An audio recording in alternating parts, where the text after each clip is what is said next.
Chapter 5. Accommodations. Bond and 00 Slutty entered one of the wings of the hotel that were specially chosen for the spies by Thibodeau. 2 rooms set across from each other, one for the boys and one for the girls. 00 Slutty reached for a door key and inserted it into the handle. Upon entering, the spies found Darling with Wendy sitting on one of the beds. "There you are! Wait, how'd you get in here? Never mind. We saw you walk off when we were wondering where the 2 of you had gone," 00 Slutty said. "No need to worry, Daniel. I was being shown around here by Wendy." "You didn't warn us that you left our position. You should have let us know exactly where you were going," Bond said. "I didn't think you needed a personal notice, Mr. Bond. However, if there is anything I can do to reconcile with you..." "Oh, please," 00 Slutty said, rolling his eyes. Bond smiled and raised an eyebrow. "Well, perhaps we can arrange some accommodations." 00 Slutty slowly stepped away from Bond and sat onto the bed next to Darling. "Subtle, isn't he?" Darling said. "Tell me about it." Bond escorted Wendy out of the room and to the opposite room, leaving 00 Slutty and Darling in the first one. "Well, I will leave you be. I've got some work to attend to, and you look a little tired." "Tired? No. And work? That being?" "Something about Thibodeau troubles me, and greatly troubles James. Those swords of his..." "I was able to hear a little of what he said. Scaramanga, I think, he said. He was the man with some form of trouble." "Yes, the man with the golden gun, they called him.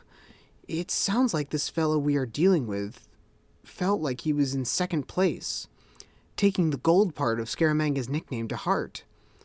He also mentioned that his swords were made of pure silver. Now that his adversary is gone, he can rise to the top."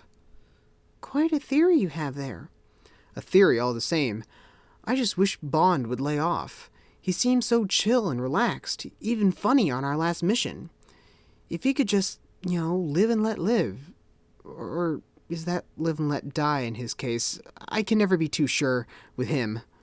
Well, again, I will leave you be. I'm not quite sure when you'll be getting back into your own room." Darling looked at 00 Slutty confused regarding his live comment, but then changed to a smile. "If you feel James is going to take his own sweet time, no one says you have to stay with him tonight. We could switch rooms." "How would you propose the sleeping arrangements? I mean, would you feel all right with that?" Darling raised an eyebrow. Since knowing Bond for a while, 00 Slutty got the idea of what she was possibly talking about. He thought about it for a second. The time was getting late, and the door across the hall showed no signs of opening. He then looked at the 2 beds, and then dashed to the closet and opened it. He pulled out one of the suitcases that had been sent ahead. Unzipping it, he pulled out another type of sleeping companion. Perhaps a teddy bear would be a more accommodating and reasonable partner. Darling shook her head as she smiled again.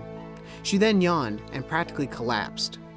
00 Slutty walked towards her and then started to grab a couple covers. He then placed the teddy bear under her arm. "Good try, darling, but now is not the time. Even the great James Bond said no at one point." 00 Slutty took the covers, put them over her, and turned out a light. He then headed towards the door and exited the room. Closing the door, 00 Slutty saw Bond about to enter the other room. "I thought you were in there already, darling, and I assumed that you would be spending the night over there. If I remember the original accommodations correctly, I thought the girls would be over there, and you and I would sleep over here." "Not together, I hope," Bond joked back. 00 Slutty shook and shivered in disgust. "Is there a problem?" Bond asked. 00 Slutty raised his hands and shook his head.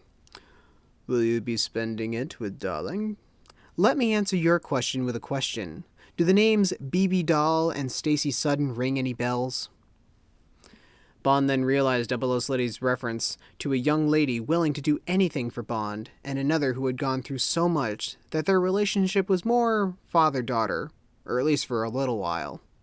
At the time, Bond declined both their invitations to spend the night. 00 Slutty admired and mimicked many of Bond's attributes, but this one would have to wait.